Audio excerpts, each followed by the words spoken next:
that's kind of the game plan for today. So first off,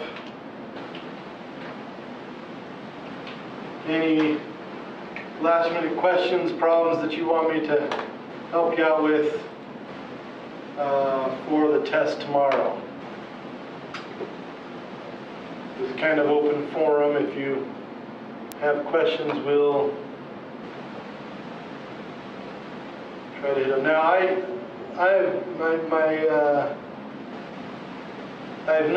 been told that the homework isn't resetting. Did you check to see if any of those homeworks are working properly? Because I changed the due date to tonight for all those homeworks. So I was hoping that they would reset and allow you to enter in questions.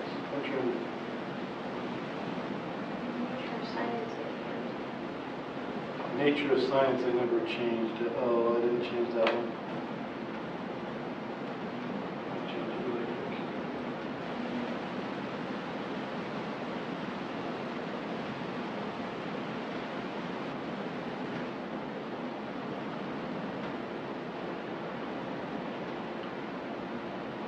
How about any of the other ones?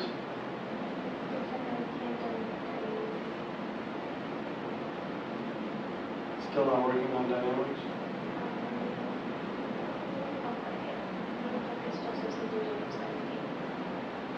The due date is the what? Why is it doing that? It shouldn't. What does it say? But it will allow you to go in and change anything?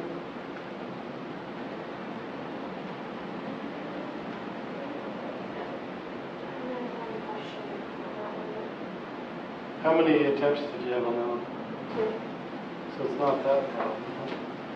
Okay, well, I'll tell you what. For problems that you're working on, if the computer's not letting you enter in new answers for any of these problems on these first 5 chapters, just send me your work. You can either email it to me or fax it to me. Send me your answers. Send me your actual work that you did on the problem, and I will just grade it by hand and give you the credit that I think you should get for that. You can send it through campus mail as well, and I will take a look at it. But anyway, so then if we look here on our computer, let's go back to our computer.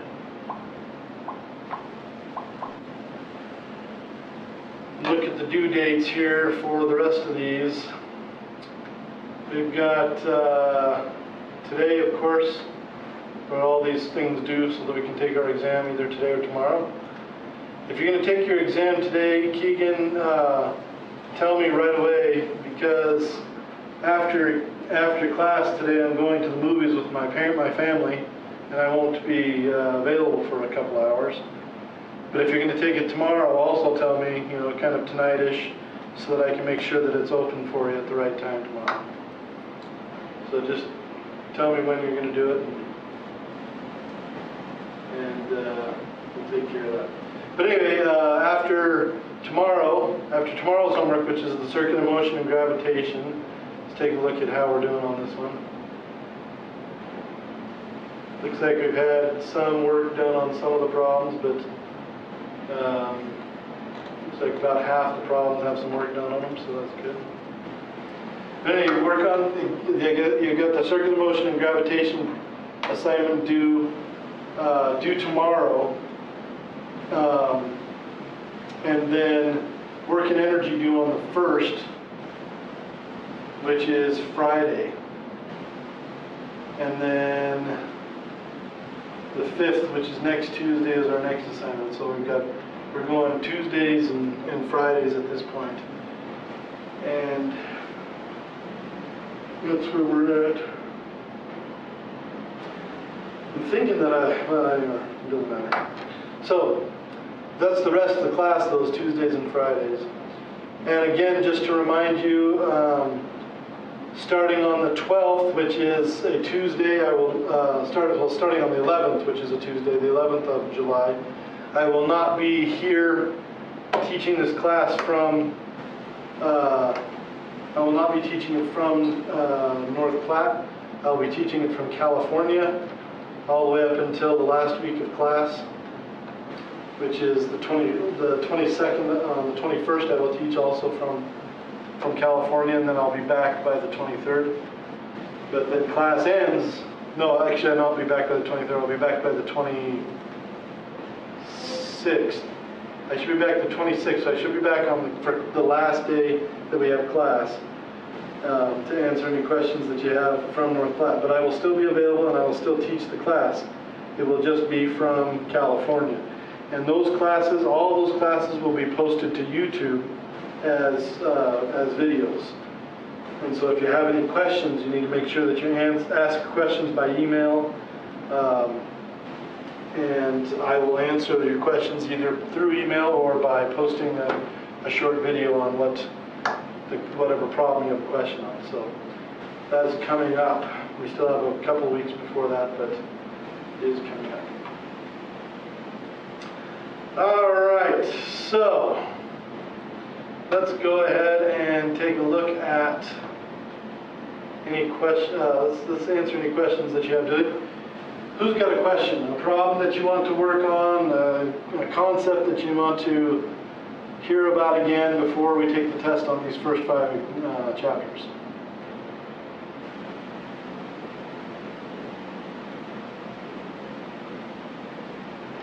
Neither of you have any questions? You have a question? Keegan, you have any questions?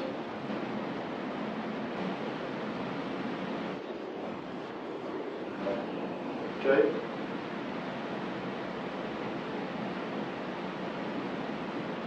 I'm going to jump in really quick into the last homework assignment, chapter 5, because it seems to be the least complete of the assignments. And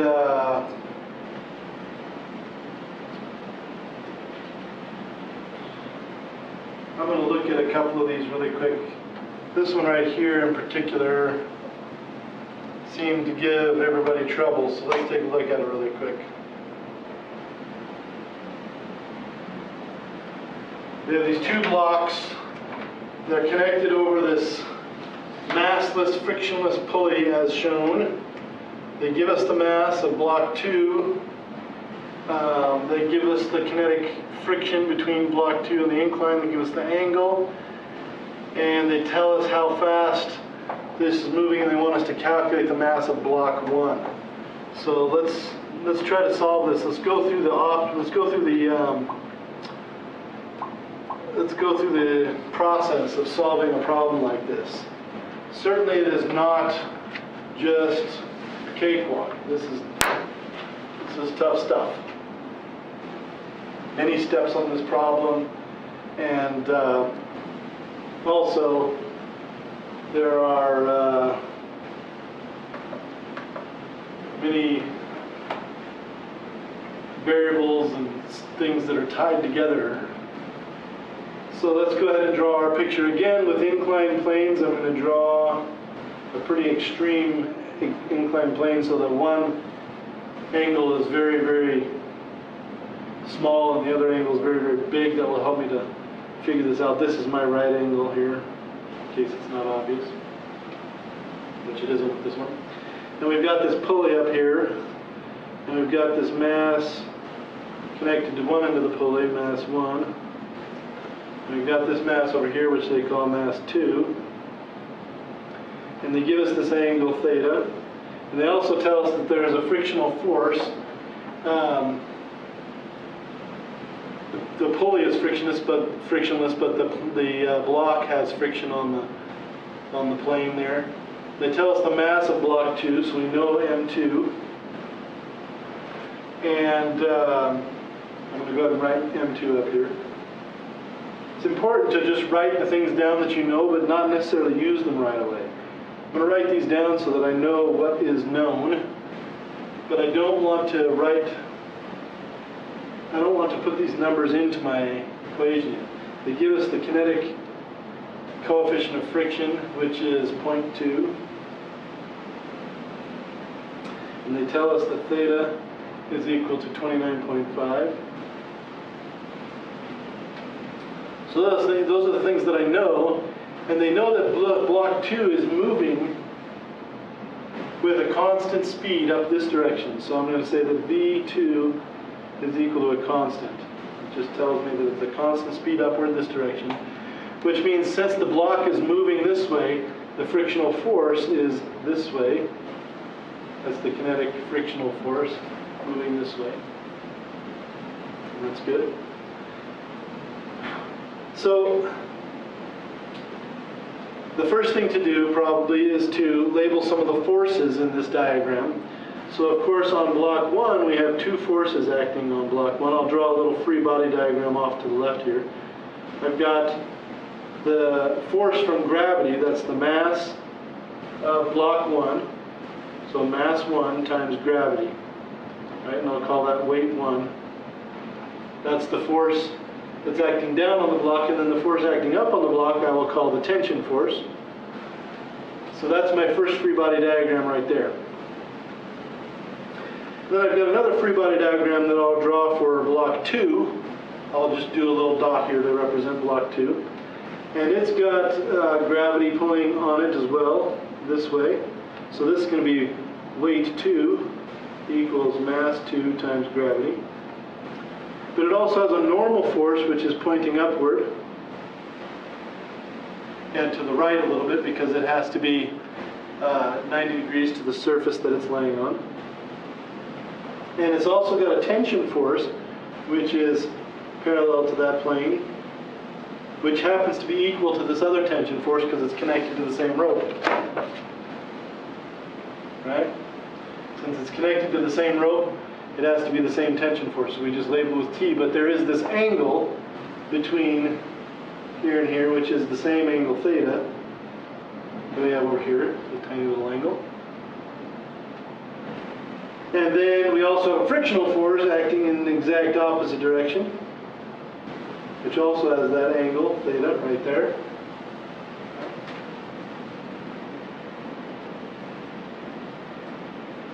So these are the free body diagrams that we have, and for this one right here,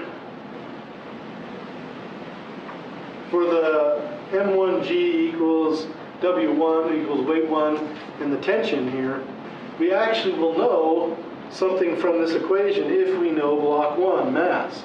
But we don't. They actually don't tell us the mass of block 1, and that's the reason they don't, because it would make this problem really easy. So we don't know anything from this left-hand equation, so we're going to have to start with this right-hand equation, and that's where we're going to go with. That's where we're going to go next.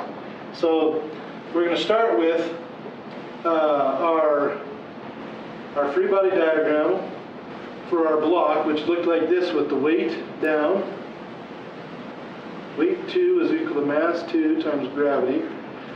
And then if we show the horizontal right there, then our normal force was upward this direction, right? And if we show our vertical there, we can tell that that is the angle theta because theta was the small angle, right? And then we have our frictional force, which is this way, and we have our tension force, which was up this way, right? And 3 of our forces now are in this inclined plane, are in this other dimension. And so I'm going to go ahead and use my alternate set of coordinates where I have this one we'll call the parallel dimension, this one we'll call the perpendicular dimension, and that's fine. And that means that our weight here is going to have 2 components. It's going to have a weight 2, which is in the perpendicular direction, and it's going to have a weight 2, this one, which is in the parallel direction. We're going to resolve that into components. And then we're going to go ahead and solve this system in the parallel direction and the perpendicular direction. We're not necessarily going to solve it, but we're going to write out all the forces that we know, because we're going to use our forces here. So the sum of the forces in both directions has to equal 0, because in the perpendicular direction, of course, it's not moving in that direction, so the acceleration is 0. And in the parallel direction, it's moving at a constant velocity, which means it has no acceleration, so it's also equal to 0. So if the sum of the forces in the parallel direction equals 0, that means, well, what forces do we have in the parallel direction? We have this frictional force, which is to the right, which is our positive parallel direction. So that'll be a positive little f. And then we have a tension force, which is to the left in the parallel direction, so that'll be a negative tension force. And then we have a normal, so the normal force is perpendicular to that, so that one is not in our dimension.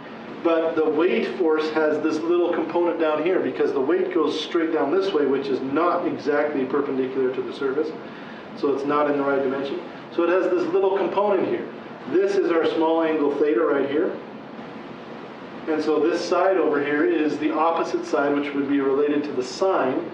So that's going to be weight 2, and it's also pointing to the right, so it's going to be a positive weight 2 times the sine of the angle theta. And there's our first equation in the parallel direction. Now in the perpendicular direction, we're going to have two forces. We're going to have the normal force, up, right? And we're going to have the weight in the perpendicular direction, so it'll be weight 2 times the cosine of theta. And that's going to be a minus because it's down, and then that equals 0. Now this is helpful, because we do know weight 2. That's m2 times g, and we know theta. So this equation we're going to get n from. This equation is going to tell us n. And then what are we going to do with n? We're going to plug it in somewhere. I don't know what we're going to do with n. Oh, we're going to plug it in here, because in the frictional force, over in this equation we have this frictional force, which is going to be mu k times n. So we're going to have to use n over here in this equation, right? Minus tension plus W2 sine theta.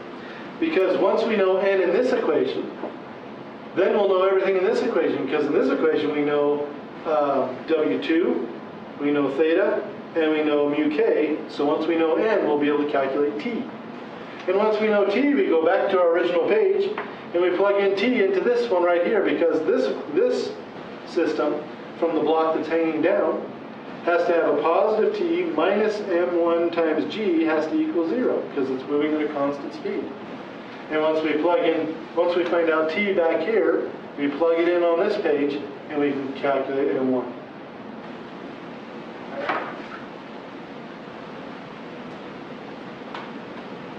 So how did we go about this? First of all, we drew a nice detailed picture. Since it's on an inclined plane, that made it an extreme angle so that I could tell what angles were which really easily. We wrote down all of our forces on the page, and then we made free body diagrams for each different body, right? Each of these different bodies. They're connected by the fact that they're connected by a rope, which has the same tension unit all along the rope. And so this tension equals this tension. And then I looked at both equations, or I looked at both systems, and I said, well, in this one, I would know that the tension would have to equal this, the upward one would have to equal the downward one. Those are the only two forces involved here. However, I don't know either the upward one or the downward one. So it's not going to help me right now. So I'm just going to forget about that one for now. And I'm just going to deal with this one. So I transferred that free body diagram over to here. I tilted my axes a little bit, because if I don't tilt my axes, then these three forces I'd have to resolve. And I'd rather resolve one force rather than three forces, so I tilted my axes. And that is really often the case in physics. When you've got a lot of forces pointing in different directions, look for forces that are perpendicular to each other, and wherever you have the most forces perpendicular to each other, tilt your axes into that angle. And then you have the fewest number of forces to resolve into different components. Anyway, once I tilted my axes, I only had this weight force that goes straight down to change into components, to resolve into a perpendicular and a parallel component. And once I did that, I was able to add all my parallel forces that are parallel to this axis, and add them to be equal to 0. And then I did the same thing for the perpendicular ones, and I discovered that in the perpendicular one I could solve. Because I know W2 and theta, I can solve for n. Once I solve for n, I can plug it in over here, and then I know everything over here except for t. And I can solve for t. And once I know t, I can go back and solve for t, or solve for m1 there. And that is a very common way to do physics problems. But notice I haven't plugged any numbers in yet. That is beautiful, because if I made a mistake here, it's easy to figure out where I made it.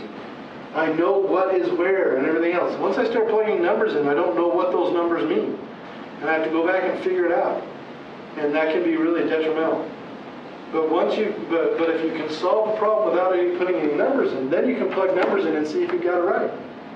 And if it's not right, you can go back and check your work and plug in your numbers again. And it saves you a ton of time and a ton of frustration. Doing mathematics is the idea of figuring things out without plugging numbers in. When you start plugging numbers in, we call arithmetic, and it's very difficult to check arithmetic. Okay, so that is one that I noticed was that everybody kind of was struggling with a little bit. There's one more here. There's one more that everybody's struggling with, and there's one more that there's two more that nobody has tried. So let's take a look at this one that everybody's struggling with a little bit here. So this one we have a block. This is number 9, I guess. We have this block that's falling through the air, and it's got dimensions on it. It's got a height, and it's got a width, and it's got a depth, whatever they are. And they tell you the density of the air, row of air. They tell you that 1.43 kilogram per meter cubed. And they want us to calculate the terminal velocity if it's traveling downward in this direction. So it's just traveling downward with its width and depth pointing down. And they tell us the drag coefficient where they use this. This is the Greek letter lambda. It's the capital letter lambda for the Greek alphabet. Is that right? Can't remember if it's lambda, but anyway. And they tell us the drag coefficient is 0.812. So we need to use the drag force equation, which they do give to us in the book. So let's take a look at that really quick. I think it's in the hint. Yep. So the drag force equation looks like this. Force due to drag equals 1/2 rho times the area times the drag coefficient times the velocity squared. Right?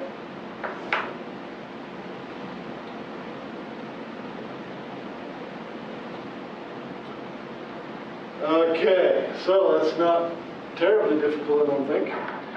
We're going to plug in numbers.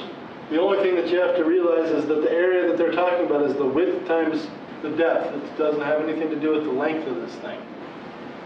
So, or the height of this thing, I think I call it. Because these two are the dimensions that calculate the area that is facing, it's actually the bottom area here.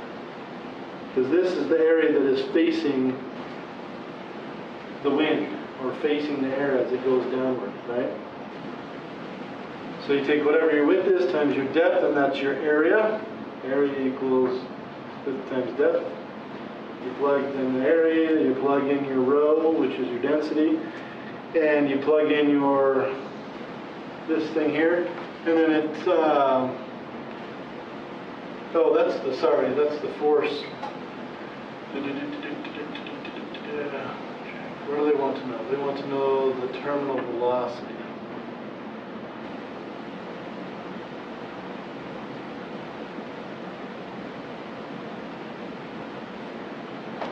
Okay. I thought we were calculating force difference.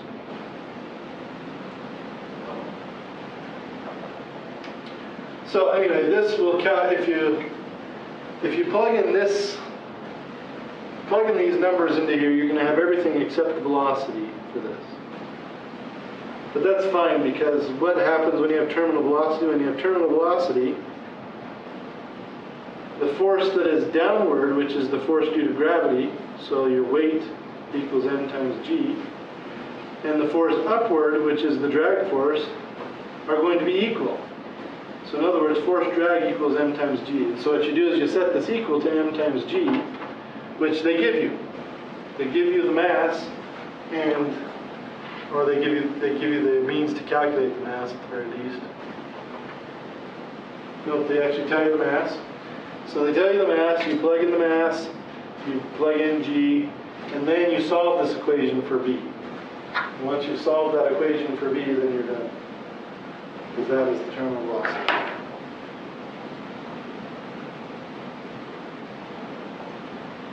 And then on number 12, nobody answered the second part, which is multiple choice, so I'll leave that up to you.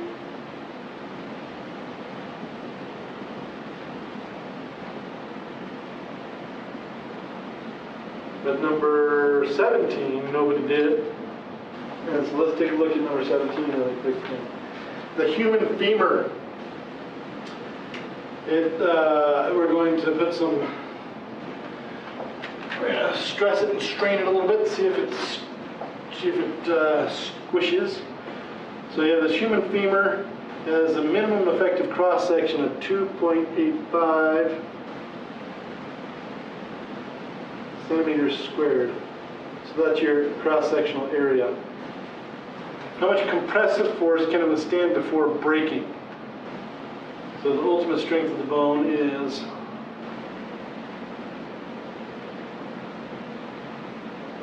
ultimate strength, we'll call that US, 1.7 times 10 to the 8 newtons per meter squared. So that's how much pressure it can withstand before breaking. And they want to know how much force can it withstand, right? We've actually got a pretty simple problem here, because the force that are required, the force and the pressure that are required for braking are actually only differentiated by an area. So if we take this ultimate strength here and multiply it by an area, the area of the bone, in fact, then we should be able to get the problem correct. And I think that is true.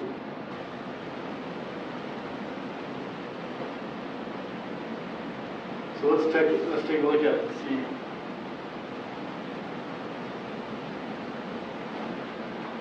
So this one is newtons per meter squared, and this one is centimeters squared. So we need to convert the 2.85 centimeters squared into meters squared. And so what I do is I imagine myself, I've got a 1 meter squared thing here. This is 1 meter, 1 meter. How many centimeters? That's 100 centimeters. 100 centimeters. And that means that if I multiply 100 centimeters times 100 centimeters, it will give me 10,000 centimeters squared for every 1 meter squared. So the conversion, if I want to convert centimeters squared to meters squared, is going to be 1 over 10,000. Right? Meters squared per centimeter squared. So I'm going to go ahead and use this conversion right here with this number right here. And I'm going to get A equals 2.85 divided by 10,000 meters squared. It's going to be 2.85 times 10 to the minus 4, right?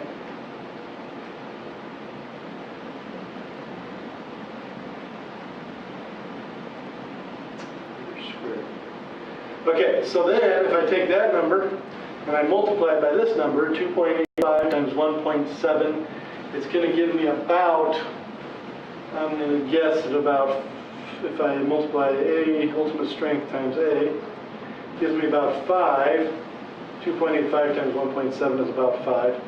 And then I'm going to have a 10 to the 8 times 10 to the minus 4, which would be 10 to the 4. So 5 times 10 to the 4. And meters squared will cancel out, and I'll just be left with newtons. So it's about 5 times 10 to the minus 4, or 10 to the 4, I think. And let's check to see if I'm correct.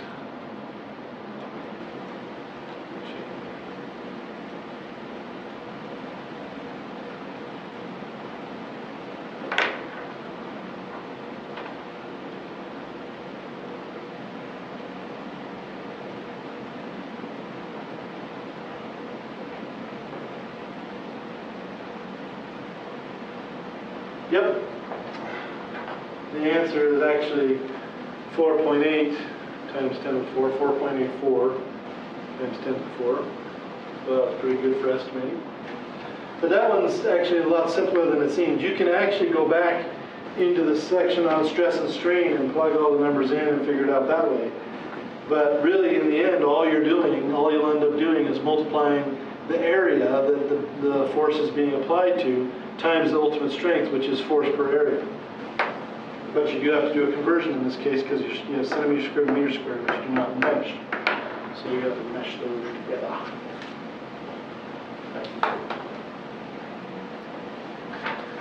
And I think that's it that I have for you guys for that last one. Let's take a look at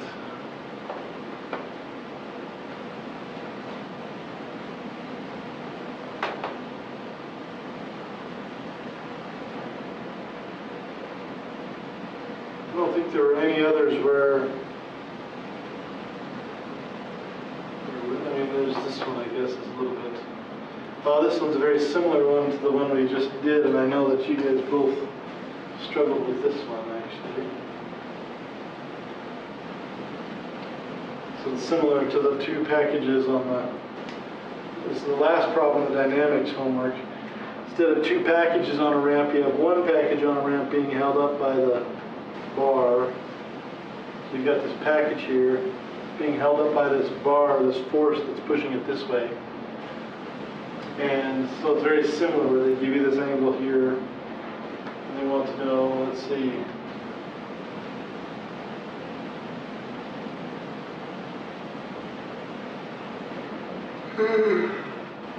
so they tell us that there's friction, so that the box wants to slide this way. The box wants to slide down this way, so there's going to be a frictional force up this way, a little frictional force, and its static coefficient of friction. And of course, there's going to be weight down this way, equals N times G. And there's going to be a normal force that's up this way at an angle. All right. So if we tilt our axes again so that we have parallel and perpendicular, then, and in fact, that actually may not be the best idea, because notice that I have a force down this way and a force this way, so I have two forces that are perpendicular to each other in my normal axis. So if I switch this way, then I'm going to have to resolve both of these forces and have only one force that's in these axes. So I'm going to forget that. I'm just going to leave my axes normal, x and y, like this, where x is parallel to the ground or parallel to this bottom thing here. Then I don't have to resolve the weight or this force, which I'll call F over here.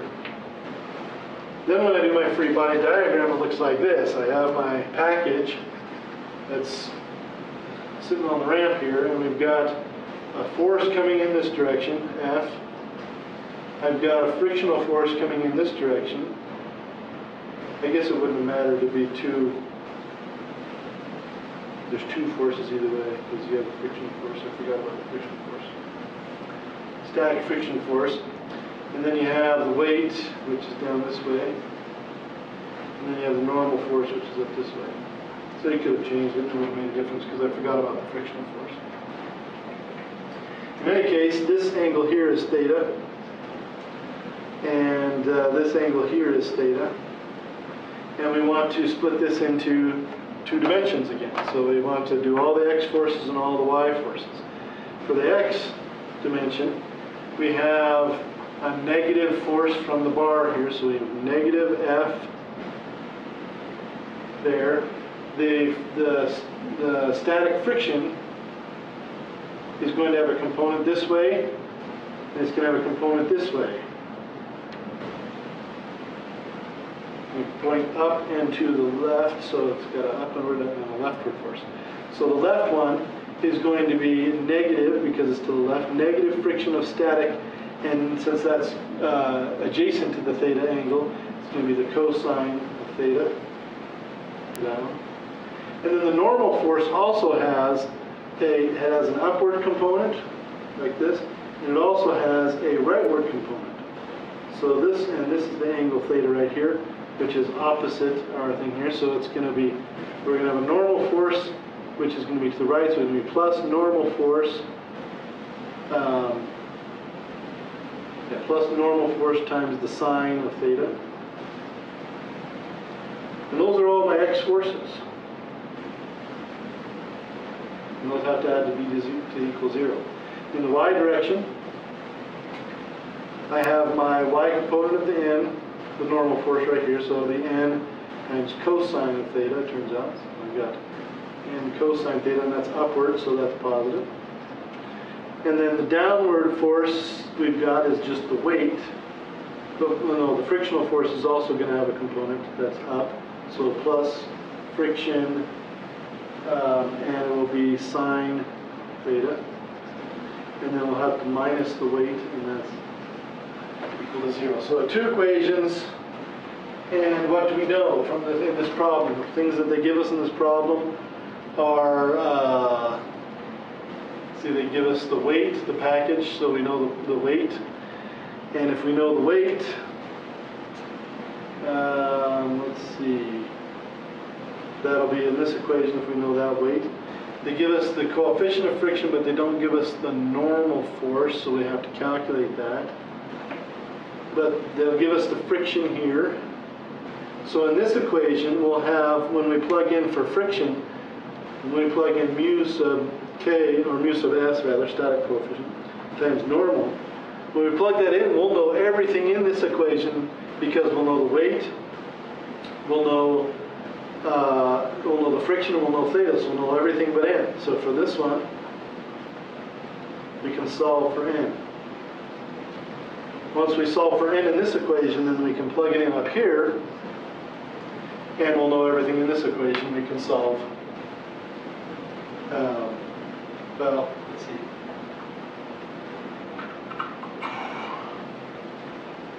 We'll know everything except f, and we'll be able to calculate f. So that's how that was done. Again, very similar to the previous problems. All right. Now, let's take a little bit of a break. We'll come back and we will look at the problems in the next homework and make sure that you're understanding the things that you need to know to get those done, and get you so that you can get that finished for tomorrow. Maybe take 5, 6, 7 minutes, somewhere in that range. Good break.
It looks like there's actually a fair amount of work has been done on the circular motion homework. That's good. Let's take a look at question number 3. Looks like nobody's quite gotten that one correct.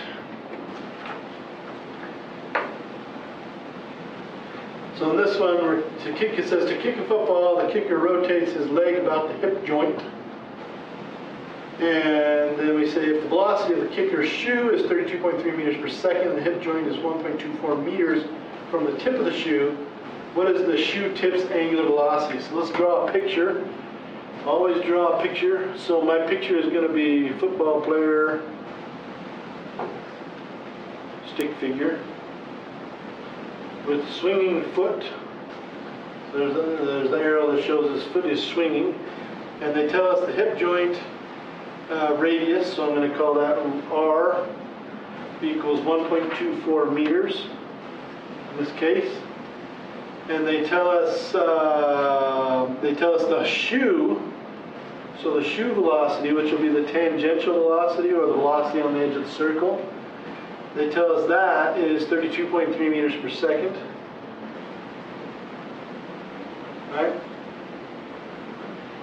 And they want to know the shoe tip's angular velocity. So remember, we have some relationships between angular velocity and tangential velocity. And it all comes from this idea of something going around a circle. If you have a circle of radius r, and r is equal to 1, then the distance around that circle is going to be 2 pi. Right? So this 2 pi r is the distance around the circle. So that would be 2 pi. Right? Or 2 pi r, in this case r is equal to 1. So if you go a certain amount of distance in a certain amount of time around the edge of this circle, then, so for example, if I go all the way around the circle in a certain amount of time, then my tangential velocity is going to be the distance that I went around the circle, which is 2 pi times r, which is 2 pi, and divided by that time, right? So 2 pi r divided by the time. However, if I don't go the entire circle, then I just take a part of this 2 pi. Well, the whole circle is 2 pi, half of it is pi, so if I go half the circle, it's pi r over time. And what we're talking about here is radians of angle, right? So 2 pi being the entire circle of angle, pi being half of it. And so what you do is you take the angle theta that you travel, and you divide it, and you multiply it by r over t, where r over t is the tangential velocity, right? So it ends up being theta times tangential velocity is equal to angular velocity, which is omega. Right? No, sorry. Did I say that right? Yes, I did. I think I did. I said that right. Tangential velocity, no, that's not right. Yeah, tangential velocity times theta is equal to omega. Yes. And if you want to go the other direction, right? If you want to calculate your, if you have omega, which is theta over t, angle divided by time, and you want to calculate tangential velocity, then you take omega multiplied by r, and it will give you tangential velocity, right? So essentially, we're just going to multiply by that. So our tangential velocity being 32.3 meters per second. Oh, the other thing that we have to do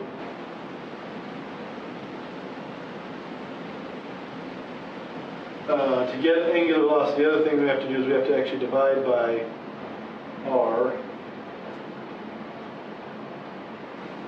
What am I saying? It's not, if I have tangential velocity, if I multiply by theta. Let me write this down a different way, because I think I missed something here. Anyway, if we go the other direction, we have if we have tangential velocity, no, if we have angular velocity. So angular velocity is this amount of angle divided by time, right? So it's like where the r is equal to 1. And if you have a particular r, you need to multiply by r. So that's what you're seeing here. Multiply by r, and that will give you your tangential velocity. So if you want to calculate omega from tangential velocity, you solve this and you divide by r. So you take tangential velocity divided by r, and that will give you angular velocity. That's what I wanted to do. I wanted to divide by r, not multiply by theta, because we already have theta. But anyway, so divide by r. So what is our r? Well, our r was 1.24 meters. So you're going to take your 32.3 meters per second, which was the tangential velocity or the movement of the toe, divided by the radius of the leg, and that will give you an omega in angle or radians per second of angular velocity. The next part, a little bit trickier. The shoe is in contact, so I'm going to draw my shoe. It's in contact with the initially the stationary ball, which is 500 kilograms, so you've got a 500 kilogram ball here. 2,500 kilograms. I say that's a heavy ball. And it's in contact for a time equal to 20 milliseconds. Right? So for 20 milliseconds. And then afterwards, it starts off with a velocity of 0, and then its final velocity is 21.5 meters per second. Right? They want to know what kind of force is exerted on that ball. Well, to calculate the force, you can calculate the acceleration and then calculate the force. So you have initial velocity, a final velocity, and a time. Right? We know that there is a kinematic equation that will deal with that, and it's actually the definition of acceleration. If we assume the acceleration is constant throughout, acceleration is equal to final velocity minus initial velocity over change in time. Right? And we know that our final velocity is 21.5 meters per second minus the initial velocity of 0 over the time of 20 milliseconds, which is 20 times 10 to the minus 3 seconds. Right? So we go ahead and divide 21.5 by 20, which is going to give us about 1. And we're going to get 1, and then we're going to get divide by 10. So it's going to be about 1 times 10 to the 3 meters per second squared of acceleration, it turns out. Approximately that. So once you know the acceleration, then how do you calculate the force? Well, the force is the mass times the acceleration. So you take this mass and you multiply it by this acceleration, and you're going to get the force that is exerted on that ball during that time. And then they want to know the maximum range of the football and neglecting air resistance. Well, the range, you take from the range equation. The range equation is going to require that you have the initial velocity of the ball and the angle for that range. So that's the angle for a particular range. And for the maximum range, the angle is, I believe, 30 degrees. Or 60. No, without wind, it's 45 degrees. So you use a theta, use the range equation, which is in the book. You can search for it. And you'll need the initial velocity, which is going to be the final velocity here of 21.5 meters per second. And you'll need to use a theta of, I believe it's 45 degrees, gives you the longest range without air resistance. And you should be good to go from there.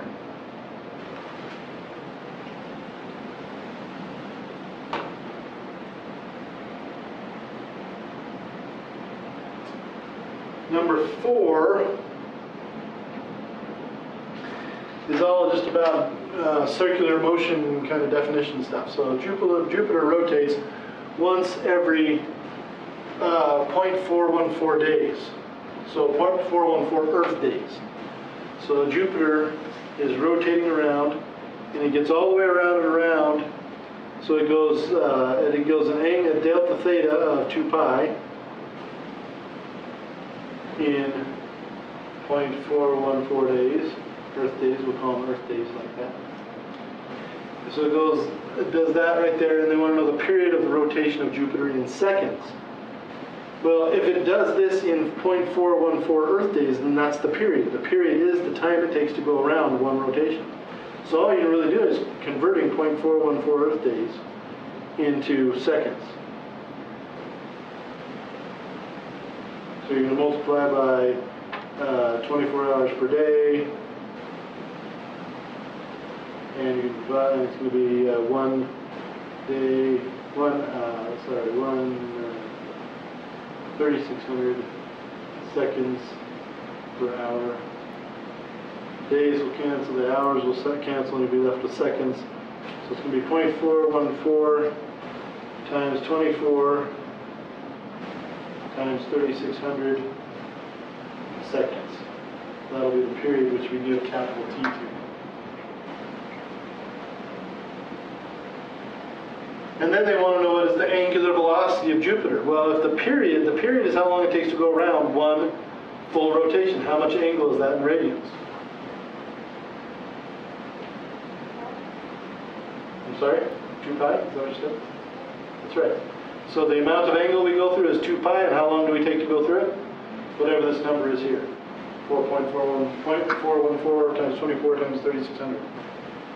And then you're done with the second part. Then it says, given that Jupiter has a radius of 69.9 times 10 to the 6 meters at its equator, what is the velocity at the surface, or the tangential velocity? And remember, the tangential velocity, if you have the angular velocity, which is omega, the tangential velocity is equal to r times omega. So you plug in omega up here, you plug in the r from Jupiter, and you get a pretty big number. Because it's 6 million, almost 70 million meters radius, so 70 million times whatever you're going to get here, you're going to be moving.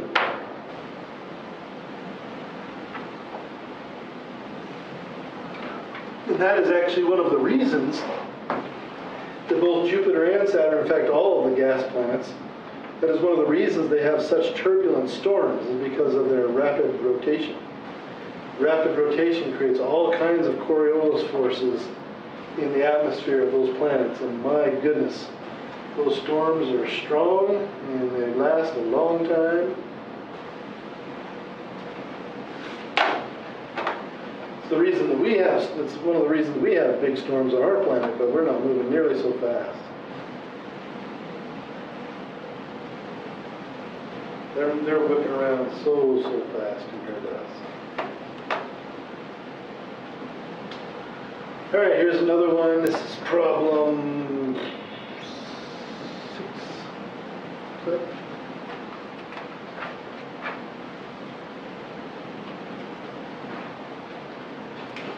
So you have a wheel, has a radius of 0.425 meters. It rotates 5.77 rotations every second, per second. You want to find the period of the motion. So if you have 5.77 rotations per second, then what you want to find out is you want to find out the period, which is in seconds. Something seconds, right? So how do we do this? Well, how many times did you go around every second? 5.77 times.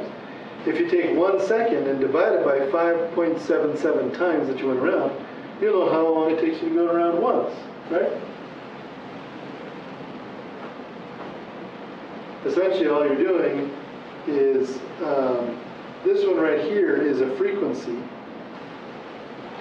Frequency is measured in rotations per second or cycles per second. And period and frequency are inverses of each other. So if you take the period, you take the 5.77 frequency and put 1 over frequency, you get the period. And in this case, you get 1 over 5.77 seconds per rotation. And that's what period is. So you just take 1 divided by 5.77 and you're done in the first part. And then they want to know the tangential speed of a wad of chewing gum stuck to the rim of the wheel. Well, tangential speed, velocity tangential, is equal to r times omega, right? And we know the radius. They've given us that. We just need to know omega. Well, omega happens to be the amount of angle that you go through in time. And we happen to know that we can go through 2 pi angle in 1 over 5.7 seconds. And we multiply that by our r, which in this case is 0.425. And we're done.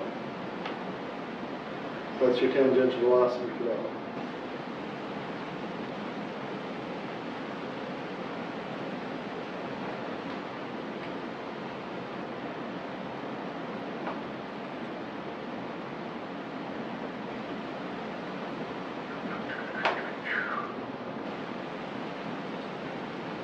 Okay, so looks like number 8 nobody has attempted yet. Let's take a look at it and see if it's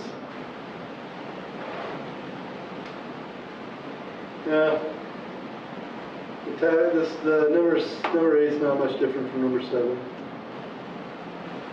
So it's a different problem, but it's the same kind of concepts you're applying. Here's another one. Number 9. An undiscovered planet, many light years from Earth, has one moon in a periodic orbit. So here's our planet. And here's our moon. It's going around and around and around. The moon takes 1,460 times 10 to the 3 seconds on average to complete one nearly circular revolution around the unknown planet. So this is the time that it takes to go through its motion, so that's going to be called the period, right? If the distance from the center of the moon to the surface of the planet, so the center of the moon to the surface of the planet, right there, that distance is 225 times 10 to the 6 meters. And the planet has a radius, so the radius here of the planet, 3.5 times 10 to the 6, it looks like. Calculate the moon's radial acceleration. So the radial acceleration is the centripetal acceleration. So we're trying to calculate centripetal acceleration, or the acceleration that's keeping it in orbit, right? So this one is, they've given us this. So we have two radiuses. We have the little radius of the planet and then the radius of the orbit from the planet's surface. We have to add those two together. And to get our big R, the total radius of the orbit, you take 3.5 plus 225 times 10 to the 6 meters.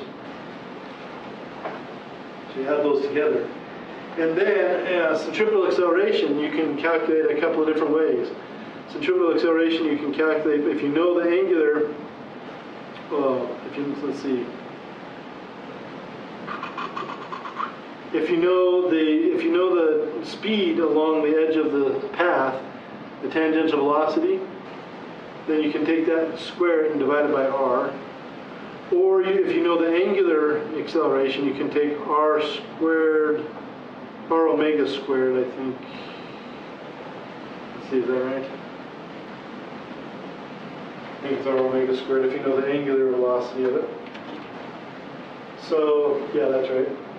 So you kind of this a couple of different ways.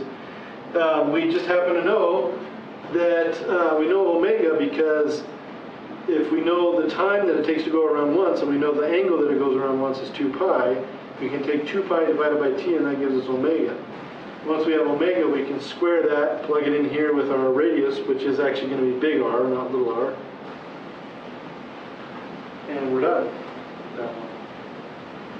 Pretty short and sweet.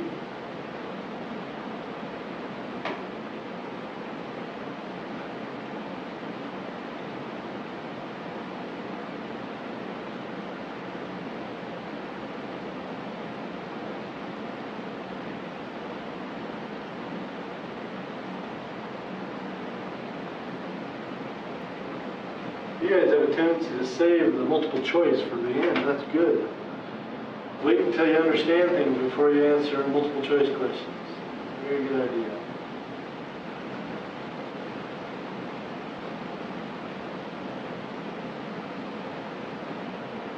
Okay, there's a race car one, which is essentially the same kind of problem, because they tell you the radius of the circle of the turn, and they tell you the speed of the car as it goes around the turn, and you can use this same equation to calculate its centripetal acceleration, its radial acceleration, towards the center of the circle of its turn. The tricky thing is that they now, at the end of that problem, which is number 13, they want you to calculate the minimum coefficient of static friction between the tires and the track of the race car. So let's draw a picture. Here's our race track, and here's our race car. And that's tires. And there's a centripetal acceleration that is pushing the car towards the center of the track. But it turns out that that centripetal acceleration is caused by the friction that the tires have with the road. That means that the frictional force has to be this way too. Does that make sense? Well, of course it does, because the car wants to run in. Here's the barrier on the edge of the track. The car wants to run into that barrier. It's trying to move that way. So the frictional force has to be the opposite direction that the car is trying to move. And it is a static frictional force because the car is not moving in the x and y direction. It is moving, it's not moving in the side-to-side direction, it's moving in the forward direction. So this is a static frictional force, so it's going to use a static coefficient of friction times a normal force. And that normal force will be between the tires and the road. Well, the normal force between the tires and the road, if the road is flat, is going to be equal to the mass times gravity, because the only forces acting on this are the weight acting down and the normal force acting up in the y direction. So the normal force is going to be equal to the weight. So in this case, as long as the road is not angled, which in most cases it is, but it's not in this case, we're going to have mu sub s times m times g, mass of the car. And then this has to be equal to essentially the acceleration, the centripetal acceleration times the mass of the car. So m mass times acceleration. Because the force is the thing that's causing this acceleration. Force has to equal mass times acceleration. And then you can see here that the mass doesn't matter in this case. It does if you have, let's see, does it? No, it doesn't even if the road is tilted, it doesn't matter. So the mass of the car doesn't matter. So whatever mass car you can have the same tilted road for everybody, or the same flat road, or the same material on the road, the same tires. It can be the same, whatever your mass is. However, you calculate then your static coefficient of friction by dividing by g on both sides. And you're good to go.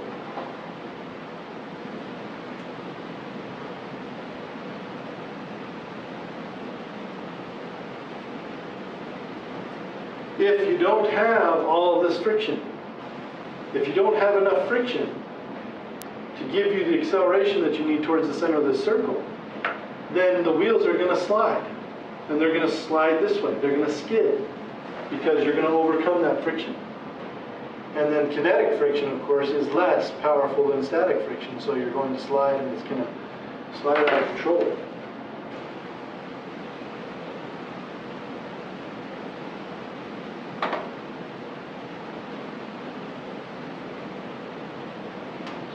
This is a classic problem that physicists love. It's the airplane problem. How do you steer an airplane?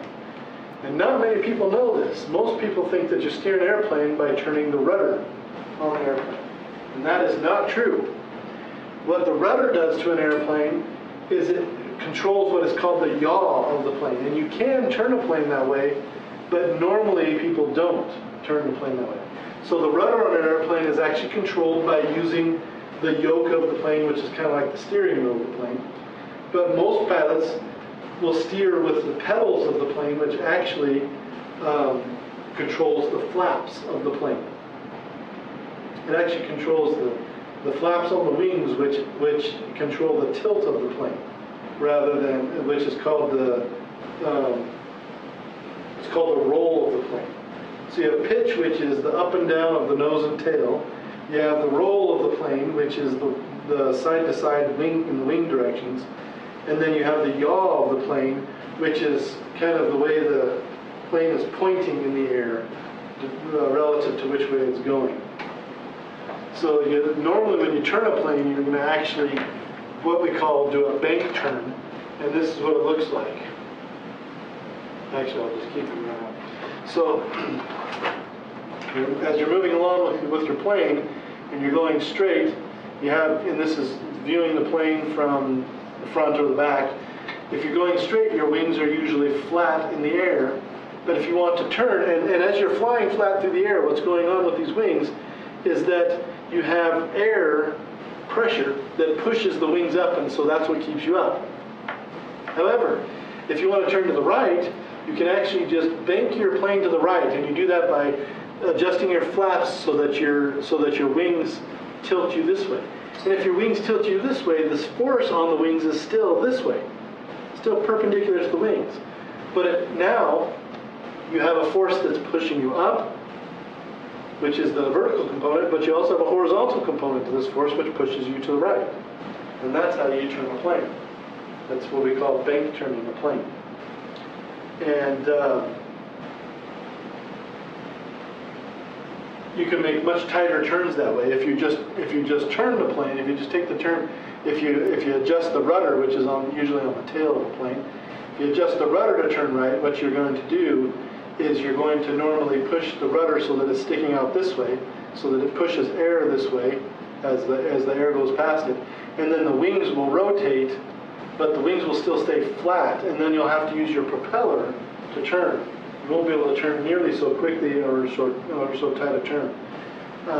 It also puts you in the very, very dangerous possibility of stalling out your plane, because if you turn too much that way or too fast that way, then your wings will be pointing the wrong direction and you won't have any more lift, and you'll fall right out of the sky. They call that a flat spin.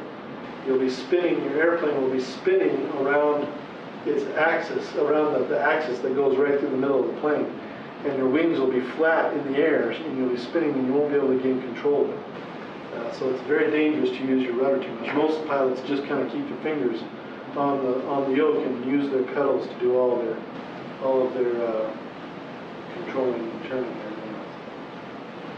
So anyway, that is the kind of idea we're going to do. We're going to see if we're going to use the forces to turn a plane like this, and the forces that we're going to be interested in are going to be this force, this component of the force, which will be the turning force, or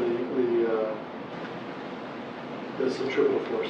So if this plane is on a turn that has a radius r here, and the mass, they give us the mass of the plane, and they give us the radius, and they also tell us that as it goes around this circle that it's going to be going around, they give us the period of that rotation is 0.118 hours. If you want to convert that to seconds, which you're going to want to, you're going to, do the conversion, normal conversion multiplied by 3,600 seconds per hour. Then you can use this period to calculate, for example, omega, the angular velocity of the plane. The angular velocity is going to end up being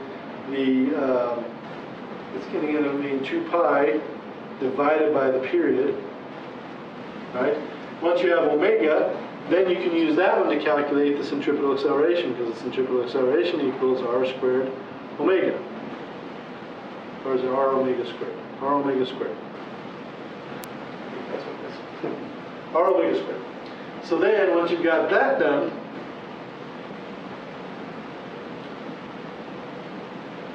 once you've got the centripetal acceleration done, they want to know what is the lift, the magnitude of the lift force acting on the plane. The lift force will be, I believe, this one right here, the vertical one. Let's see, is that right?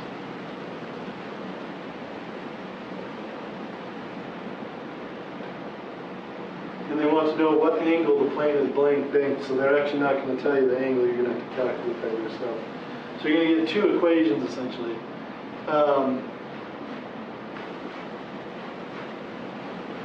It's in level flight, which means it's not changing its altitude. So you know that that stays constant. So essentially this lift force has to be equal to mass times the gravity of the plane. So that tells you something as well. Let's see what kind of equations we're going to get from this one if we put them all together here. So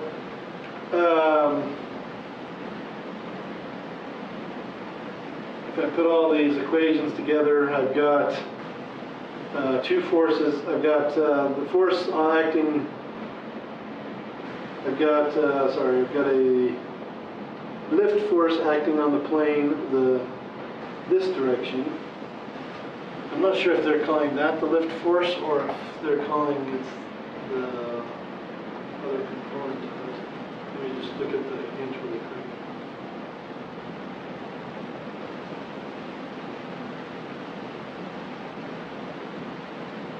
So I'm going to guess that the lift force is actually the force that the wings are exerting on the plane. So I'm going to call this the lift force L. And it's going to have a mass times gravity weight force down this way, right? And then I'm going to resolve the lift force into two components. This one this way, which I'm going to call the centripetal force, and this one this way, which I'm going to call, essentially, I'm going to call the flying force F. So this one's going to keep it up. This one's going to keep it up off the ground. This one's going to push it towards the right. But the lift on the wings is going to be this L force. And you can see here from these equations,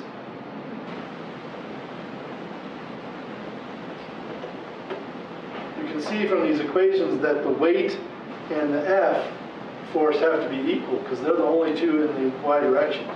So you're going to have M times G has to equal F, and this is going to be our angle theta.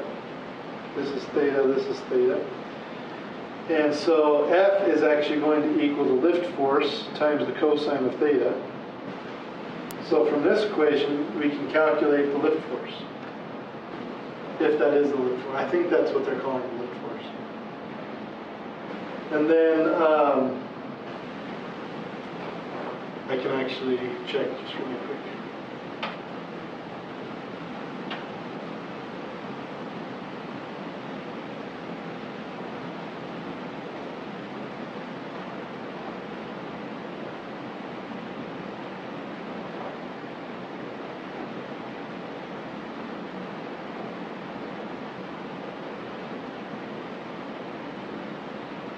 Yeah, so the lift force is this force that is pointing perpendicular to the plane. That's what they're calling the lift force. And then the other thing that's involved here is this centripetal force, Fc, right here, and that's going to be the thing that's going to be related to. Oh, actually, we don't know the angle, do we? So we don't know the angle, so you can't calculate L from this yet because we don't know the angle. We don't know L, we don't know theta. These are two things that we have to calculate, L and theta. But from this other one, this force that is the centripetal force inward, the centripetal force, Fc, has to equal mass times acceleration, and the acceleration is centripetal acceleration. So it has to equal the mass times r omega squared. And they do tell us something about omega. They tell us how long it takes to get around, and they tell us, so that's m times r times it goes down around 2 pi, and it goes around in the period 0.118 hours t, which they give us, and that has to be squared. And then all of a sudden we do know what we need to know. Because, and this one is also times the cosine, let's see here. Oh, this one is also equal to L times the sine of theta. There you go. So So the mass times the centripetal acceleration has to equal L times the sine of theta because it's the component, this component of this L force. So now I've got two equations that have L and theta in them, and you can solve them simultaneously. You have this equation here and this equation here, and solve one of them for L, plug it into the other one, and you're good to go.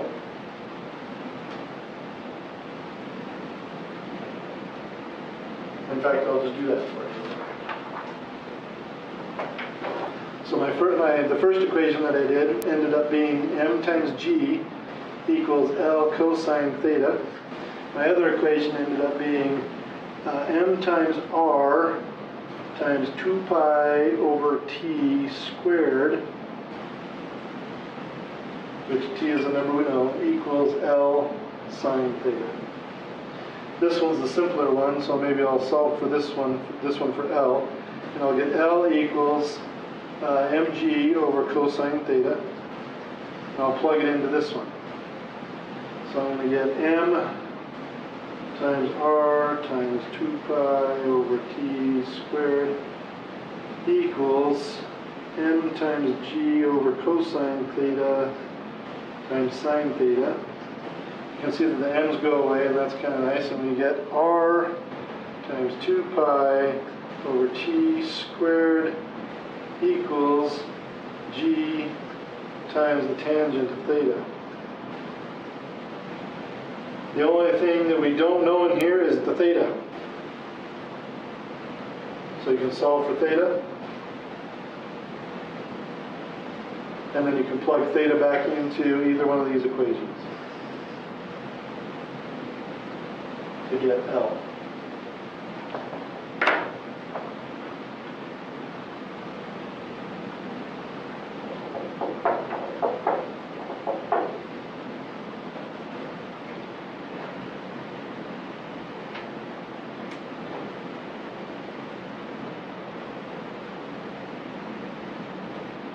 Okay, so this one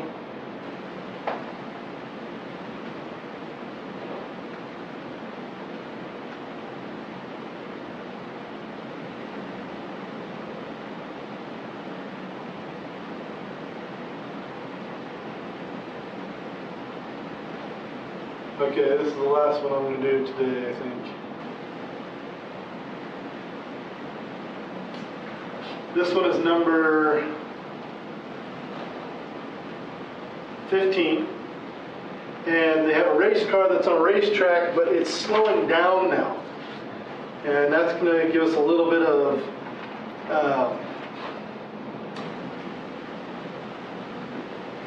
extra work to do. So let's figure this out. We've got this racetrack. We've got this car on the racetrack. It's going. It's got this initial velocity of 28.1 meters per second. It's got a radius to the center of the track, which is 159 meters. And it's got a mass. They tell us the mass, we know that.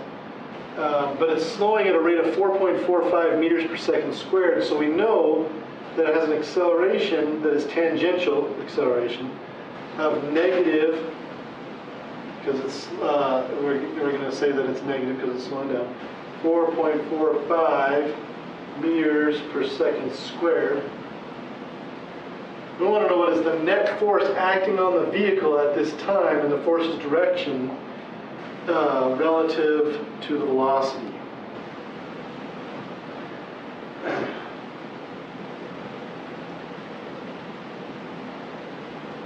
So what's the net force? We know that this is car. We know some force is acting on, right? If we looked at the car from the side with the road down here, we would know that there would be force downward and force upward that would cancel each other out. So there's zero net force in this direction. However, the net force in this direction may be something different, because we know that we have a centripetal acceleration, which means we have a centripetal force that's turning the car at this very moment in time. Right? That's going to equal the mass times the centripetal acceleration. And then there's also a force that is pushing backwards on this car this way, that is accelerating this car backwards, so we'll call that tangential force, and it has to equal the mass times the tangential acceleration. The great thing about this is that we know the tangential acceleration is right there. They've given that to us. So we can calculate that one. But we're going to have to add these two forces together because the overall force will be the sum of these two, like that. Okay? So we got to calculate these two forces. Centripetal acceleration we can calculate because the centripetal acceleration is essentially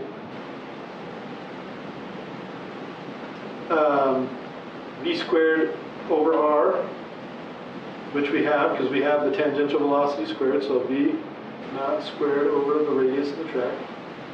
So then we plug, once we've got that calculated, we plug it into here, and then we're going to add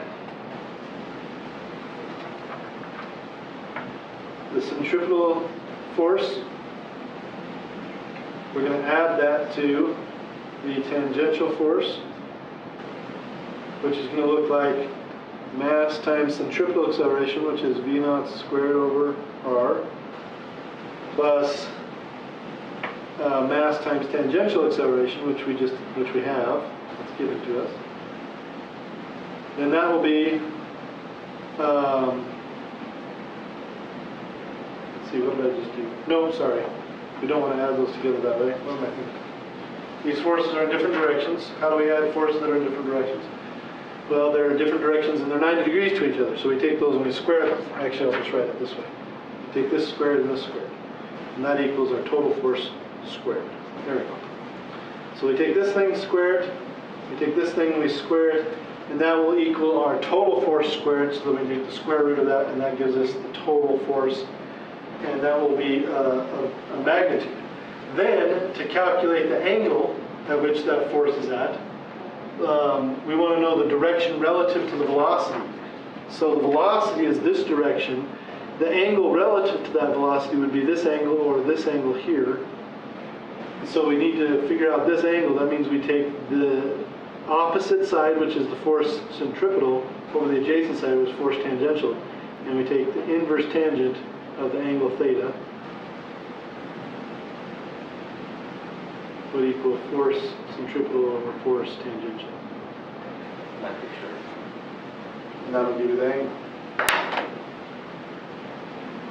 Okay, now, are there any final questions before you polish up everything and take your test, or before you start the homework for the next part?